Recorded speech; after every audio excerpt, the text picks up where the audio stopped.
Assalamualaikum warahmatullahi wabarakatuh. Perkenalkan, nama saya Novi Rasajelika dari Prodi S1 Ilmu Komunikasi semester 1 Universitas Sari Mutiara Indonesia. Tujuan dari video ini adalah untuk menyelesaikan tugas ujian tengah semester saya pada mata kuliah Psikologi Komunikasi. Ada 4 soal yang akan saya jawab. Semoga hal ini dapat membantu saya menyelesaikan ujian tengah semester saya. Kalian dapat membantu saya dengan cara like dan komen. Terima kasih. Nomor 1. Sebagai calon public relation di masa depan, mengapa harus mempelajari psikologi komunikasi? Public relation atau humas merupakan salah satu elemen penting untuk membantu kelangsungan hidup suatu lembaga, badan, atau organisasi tertentu. Seorang humas akan banyak menjumpai para komunikan, dari muda, tua, disabilitas, normal, dan banyak lagi. Humas harus tahu pada siapa dan di mana ia berbicara. Untuk menempatkan diri, bagaimana harus bersikap dengan seseorang yang berbeda-beda karakter. Pengertian public relation atau humas itu sendiri adalah mengembangkan opini publik terhadap suatu lembaga atau badan serta membantu menyampaikan informasi dan tanggap terhadap opini publik.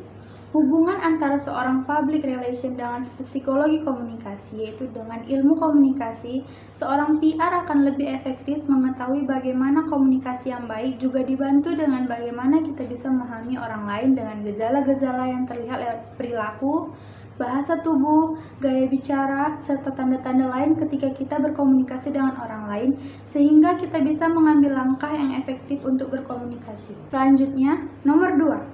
Jelaskan tentang teori Johari-Window dan contohnya. Teori Johari-Window adalah teori yang digunakan untuk membantu seseorang dalam memahami hubungan antara dirinya dan orang lain. Teori ini dikemukakan oleh dua psikolog Amerika Serikat, Joseph Luke dan Harry Ingham. Teori ini meliputi perasaan, karakter, kelebihan, kelemahan, dan lainnya yang terbagi menjadi 4 jendela, yaitu 1. Open self. Aku dan orang lain tahu. Ini adalah area yang diri kamu dan orang-orang mengetahui itu.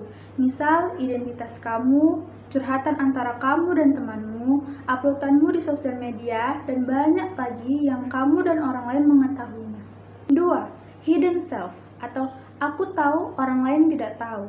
Area ini adalah kamu mengetahui sedangkan orang lain tidak. Biasanya ini cenderung kepada hal yang pribadi. Misal, kamu orangnya suka menutup diri atau ketakutan di dalam dirimu yang orang lain tidak mengetahui itu. Atau itu adalah sebuah aib dalam dirimu dan kamu takut orang lain mengetahuinya. 3. Blind self. Aku tidak tahu tapi orang lain tahu. Area ini adalah kamu tidak tahu tentang dirimu sendiri, tetapi orang lain di sekitarmu mengetahuinya. Misal, kamu ini orangnya jahil, suka mengganggu orang lain, tapi kamu nggak sadar sama tingkah laku yang kamu lakukan. Atau kamu sebenarnya berbakat dalam bernyanyi, tapi kamu tidak menyadari itu, justru orang lain yang menyadari itu.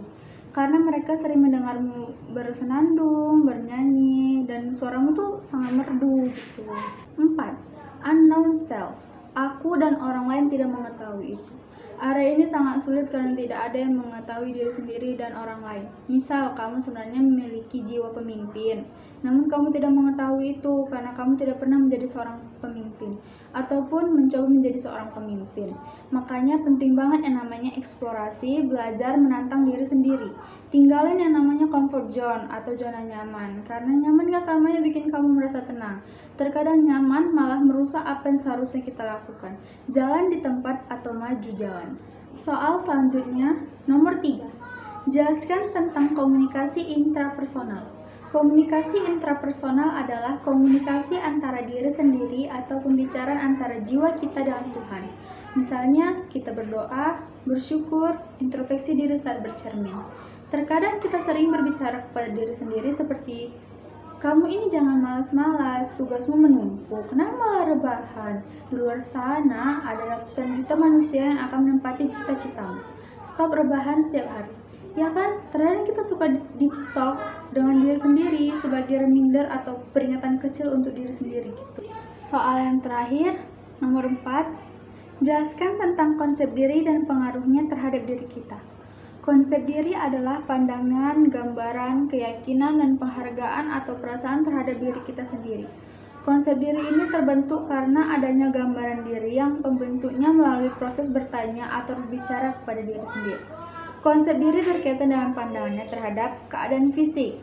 Misal bentuk tubuh, tinggi badan, berat badan, kondisi fisik, sakit atau sehat, aspek psikis atau pikiran, perasaan dan sikap yang dimiliki, aspek sosial, misal bagaimana perasaan seseorang terhadap lingkungannya, aspek moral, misalnya bagaimana memandang baik dan buruk, apa yang boleh dilakukan dan tidak boleh dilakukan, nilai-nilai agama dan peraturan dalam bermasyarakat, tujuan rencana hidup serta harapan-harapan pribadi. Pengaruh konsep diri terhadap diri sendiri adalah membuat kita untuk berpikir positif terhadap diri sendiri, percaya diri, tidak merasa insecure terhadap sesuatu, serta dapat mengembangkan kemampuan diri sendiri. Sekian dari video ini, semoga dapat bermanfaat dan dapat membantu saya menyelesaikan ujian tengah semester. Maaf kalau ada salah-salah kata dan jawaban yang saya ucapkan masih ada kekurangan. Terima kasih.